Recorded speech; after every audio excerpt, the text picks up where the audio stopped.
నీ best friend నరకానికి పోయాడు అనుకో, ఆ నరకానికి పోయిన తర్వాత జడ్జిమెంట్ డేలో వాడిని అడుగుతాడు లేదు నాకు తెలియదు, కానీ క్రైస్తవుడు అయిన నువ్వు ఒక్కరోజు కూడా అడిగి జీవితంలో గాస్పాలు చెప్పవచ్చావా? ఖచ్చితంగా నిన్ను ఆ రోజు అడుగుతాడు. గుర్తుపెట్టు. ఇన్ని సంవత్సరాల వాడితో స్నేహం చేసి ఒక్కరోజు కూడా నువ్వు సువార్త చెప్పలేదురా నేను అడగనుకుంటున్నావా? ఖచ్చితంగా అడుగుతా. నీ ఎదురింటో నరకానికి పోతే సత్యం తెలుసుకున్న మీరు ఒక్కరోజు కూడా వాళ్ళతో అరిటిట్ల మీద అన్ని ముచ్చట్లు పెట్టారు, ఒక్కరోజు కూడా మీరు సత్యం చెప్పలేదని మిమ్మల్ని అడిగితే ఆ రోజు మీరు కుటుంబంగా ఏం చెప్తారు చెప్పు? పరిస్థితులు చూస్తుంటే ఆయన సమీపమని ఉన్నట్టే కనబడుతుంది, పరిస్థితులు చూస్తుంటే మోసాలు ఎక్కువైపోయాయి, పరిస్థితులు చూస్తుంటే ఖచ్చితంగా ఆయన వస్తాడన్నట్టుగానే కనబడుతుంది. అది ఎప్పుడు వస్తాడో ఖచ్చితంగా మనకు తెలియదు. అది రాత్రి వస్తాడా పగలు వస్తాడా మనకైతే తెలియదు, కానీ పక్కాగా మాత్రం చెప్పండి వస్తాడు. ఆయన వచ్చేంత లోపు నేను ఏం చేయాలి ప్రభు అంటే, నా గురించి ఊరు వాడు చెప్పుకుంటా చెప్పండి.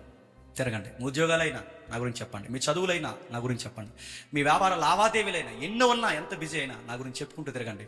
నేను వస్తాను, చిన్న మంద, భయపడకు. ఇవన్నీ చెబుతున్నప్పుడు నీకేం కాదు, ఒకరోజు నేను తీసుకుని వెళ్ళడానికి నేను త్వరలోనే రాబోయే సమీపమనే వస్తాడు, వచ్చేస్తాడు. ఆ వచ్చిన తర్వాత ఆయన ఎదుటి ఎలా నిలబడతావో నిన్ను నువ్వే పరీక్షించుకో.